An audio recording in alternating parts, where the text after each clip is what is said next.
পঙ্খিরাজ ঘোড়ায় চড়ে আসবে আর এসে বলবে, ইতি তুমি কি আমার প্রিয়তমা হবে?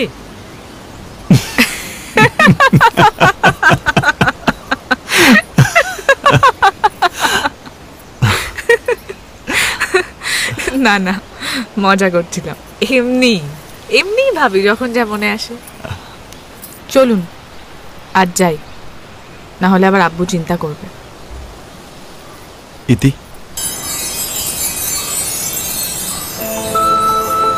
আমি কোনো রাজপুত্র নই, আমার কোনো পঙ্খিরাজ ঘোড়াও নেই,